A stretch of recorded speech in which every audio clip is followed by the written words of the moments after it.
এই দেখো তোমরা বন্ধুরা, এর নতুন একটা ধূপদানি কিনেছি পেতলের। তোমরা দেখো, এটাকে আমি আনবক্সিং করতে চলেছি। দেখো তোমরা,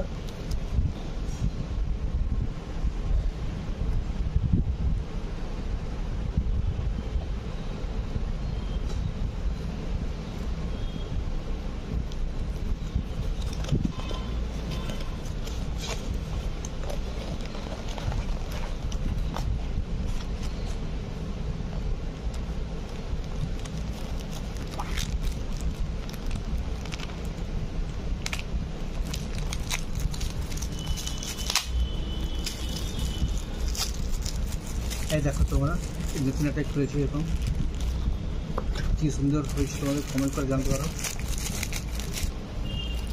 এই দেখো পিওর, এই সুন্দর একটা ধূপদানি পিওর পিতলের। দেখো তোমরা কেমন হয়েছে একবার কমেন্ট করে জানতে পারো। পারলে শেয়ার অ্যান্ড সাবস্ক্রাইব করতে ভুলতে পারবে।